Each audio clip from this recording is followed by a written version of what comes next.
কোনো সার্কিটের আমরা যদি কারেন্ট বা ভোল্টেজ বের করতে চাই তাহলে সেটা অনেক উপায়ে বের করা যায়।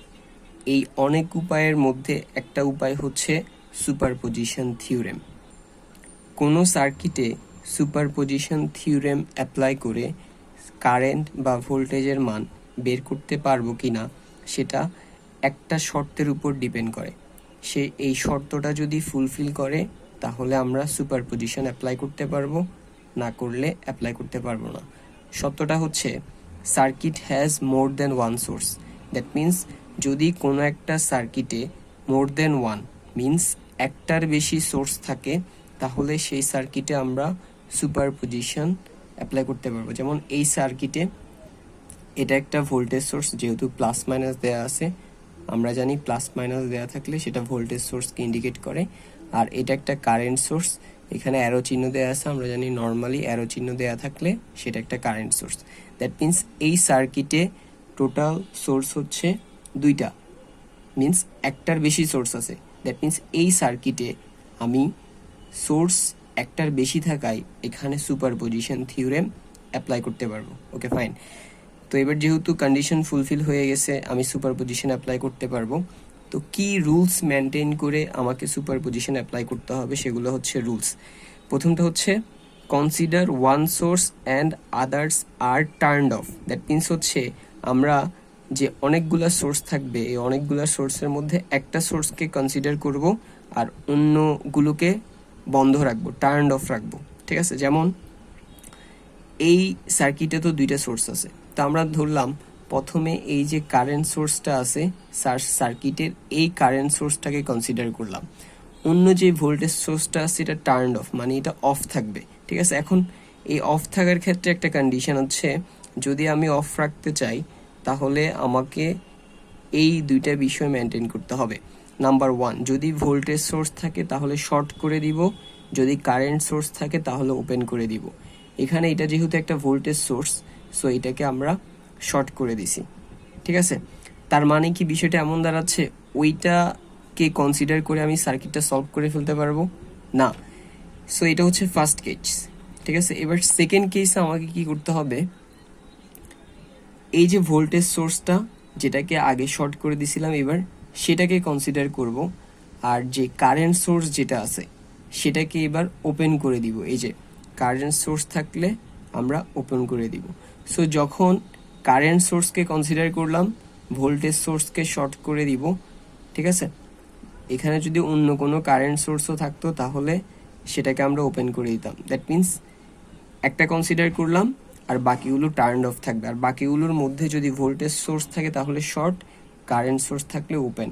তো এখানে যখন কারেন্ট সোর্সকে কনসিডার করতেছি তখন ভোল্টেজ সোর্স হওয়ায় এটা শর্ট করা আছে এই জায়গায়।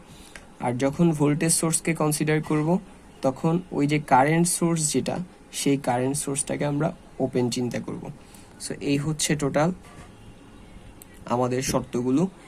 তো এইবার যদি আমরা একটা ম্যাথ প্রবলেম সলভ করি, এই ম্যাথ প্রবলেমটাতে বলছে find I2 and I1 using superposition. That means এই যে সার্কিটটা আছে এই সার্কিটের I1 এবং I2 এর মান বের করতে হবে। এটা তো অনেকভাবেই বের করা যায়, কিন্তু আমাদেরকে বলেছে সুপারপজিশন দিয়ে বের করতে হবে। সো আমরা সুপারপজিশন দিয়ে বের করব। ওকে, সো এখানে তাহলে কারেন্ট সোর্স কয়টা আছে? কারেন্ট সোর্স আছে একটা, দুইটা।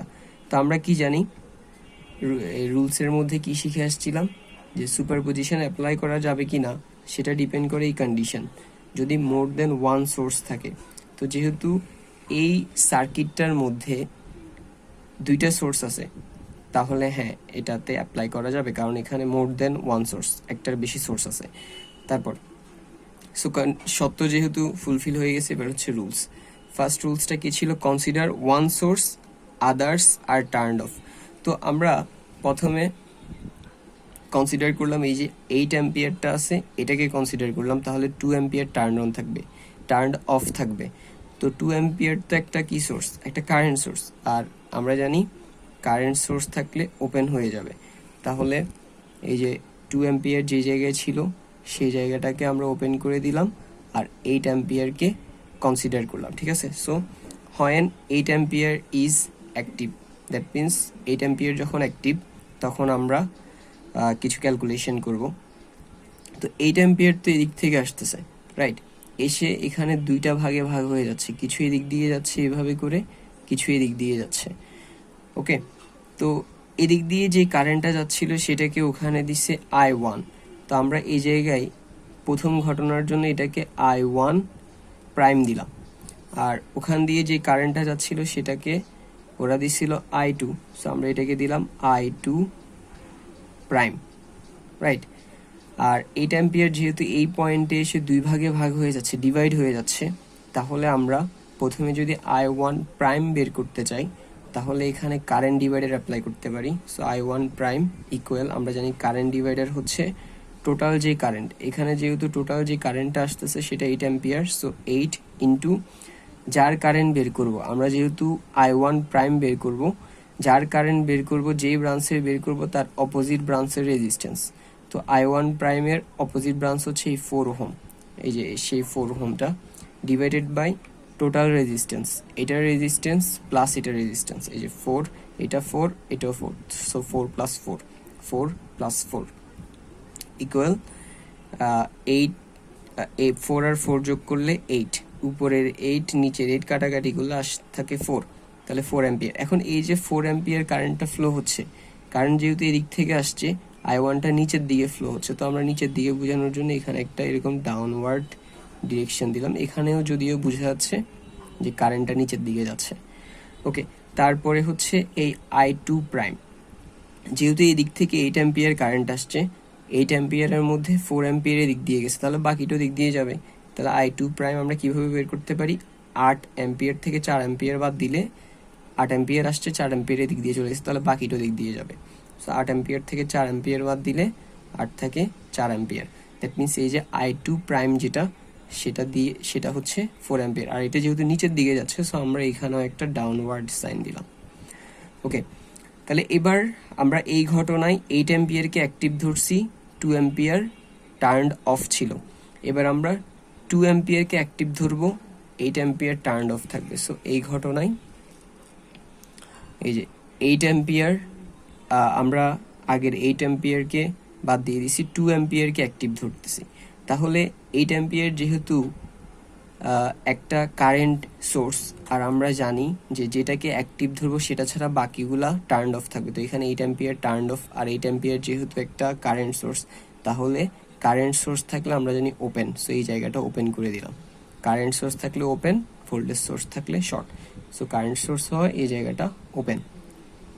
So when 2 ampere is active, যখন এই 2 অ্যাম্পিয়ার অ্যাক্টিভ, তখন সিমিলারলি কারেন্ট এদিক থেকে আসতেছে 2 অ্যাম্পিয়ার, আসার পরে এই পয়েন্টে এসে কিছু এদিক দিয়ে যাচ্ছে নিচের দিকে, আবার কিছু এদিক দিয়ে যাচ্ছে।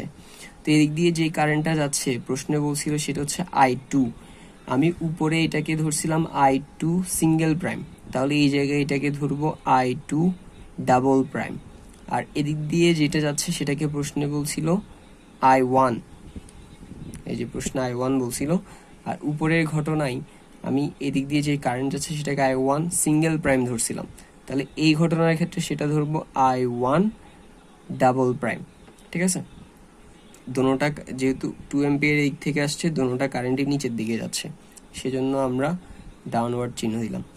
যাই হোক, 2 অ্যাম্পিয়ার কারেন্ট এই পয়েন্টে এসে দুই ভাগে ভাগ হয়ে যাচ্ছে, কিছু এদিক দিয়ে যাচ্ছে আর কিছু ওই দিক দিয়ে যাচ্ছে। তো যেহেতু এখানে কারেন্ট ভাগ হয়ে যাচ্ছে, ডিভাইড হয়ে যাচ্ছে, তাহলে আমরা এখানে কারেন্ট ডিভাইডার অ্যাপ্লাই করতে পারবো। সো আমরা প্রথমে I1 সিঙ্গেল প্রাইম বের করলাম, I1 single prime equal current divider আমরা কি জানি, টোটাল কারেন্ট, যে কারেন্ট আসছে টোটাল সেটা, এখানে টোটাল কারেন্ট হচ্ছে 2 অ্যাম্পিয়ার, সো 2 অ্যাম্পিয়ার ইন্টু যেই ব্রাঞ্চের কারেন্ট বের করবো, আমরা এখানে এই 4 ওহম এই ব্রাঞ্চটার কারেন্ট বের করবো, তাহলে আমাদেরকে যেটা করতে হবে অপোজিট ব্রাঞ্চের রেজিস্ট্যান্স লিখতে হবে, আর অপোজিট ব্রাঞ্চের রেজিস্ট্যান্স হচ্ছে 4, সো ইন্টু 4 ডিভাইডেড বাই সবগুলো ব্রাঞ্চের রেজিস্ট্যান্সের যোগফল, সো এটাও 4 এটাও 4, তাহলে 4 প্লাস 4, এই যে 4 প্লাস 4, উপরে 4 আর 2 গুণ করলে 8, 8 আর 8 কাটা গেলে 1, দ্যাট মিন্স এই যে I1 ডাবল প্রাইম এটার মান হচ্ছে 1 অ্যাম্পিয়ার, আর এটা কোন দিকে যাচ্ছে, নিচের দিকে যাচ্ছে, সো আমি এখানে একটা ডাউনওয়ার্ড সাইন দিলাম।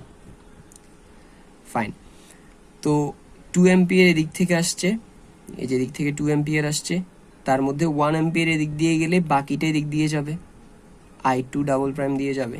সো I2 ডাবল প্রাইমেরটা কি করতে পারি, টোটাল যে কারেন্ট আসছে 2, সেটা থেকে I1 ডাবল প্রাইমেরটা বাদ দিলে 2 থেকে 1 বাদ গেল 1, দ্যাট মিন্স এই I2 ডাবল প্রাইমের মান হচ্ছে 1 অ্যাম্পিয়ার। আর এটা যেহেতু নিচের দিকে যাচ্ছে, এদিক থেকে আসছে, সো এটা নিচের দিকে যাবে, তাহলে এটাকে আমরা একটা ডাউনওয়ার্ড সাইন দিলাম। Okay fine. এবার আমাদেরকে প্রশ্নে যেটা বলছে যে I1 বাইর করতে আর I2 বাইর করতে, তো আমরা যদি প্রথমে I1 বাইর করি, দেখব যে প্রশ্নে যেই I1 এর ডিরেকশন দেওয়া আছে সেটা উপরের দিকে। Okay fine. সো এটা মাথায় রাখতে হবে যে I1 যেটা বের করতে বলছে প্রশ্নে সেটার ডিরেকশন উপরের দিকে। সো আমরা I1 বের করলাম, তাহলে I1 সমান হবে এখানে যে I1 সিঙ্গেল প্রাইম আর I1 ডাবল প্রাইম আছে এদের দুজনের যোগফল, কিন্তু ডিফারেন্সটা হচ্ছে এদের ডিরেকশন।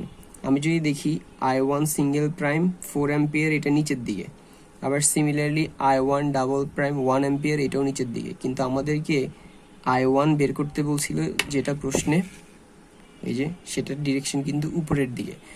তো আমাদের ডিরেকশনের সাথে প্রশ্নে যে ডিরেকশনে বের করতে বলছে তার সাথে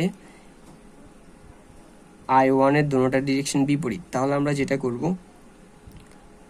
যেটা বের করতে বলে, যেই ডিরেকশনে বের করতে বলে তার সাথে যদি আমাদের বের হওয়া মান উল্টা হয়, যেমন I1 এর মান নিচের দিকে আসছে, তাহলে আমরা কি করব, একটা মাইনাস চিহ্ন দিব, I1 লিখব।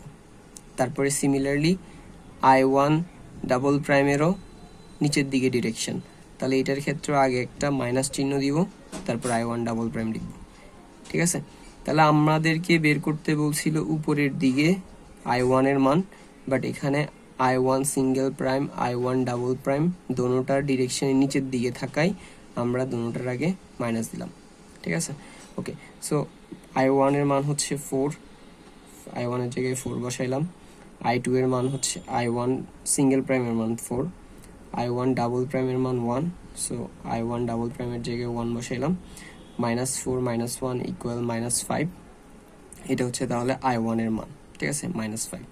এবার I2, এই যে I2 এর মানটা নিচের দিকে ডিরেকশনে বের করতে বলছে। এখন আমরা যদি দেখি তাহলে দেখব যে I2 বের করব, আমাদের যে I2 সিঙ্গেল প্রাইম এবং I2 ডাবল প্রাইম দুটোটাই কিন্তু নিচের দিকে আসছে।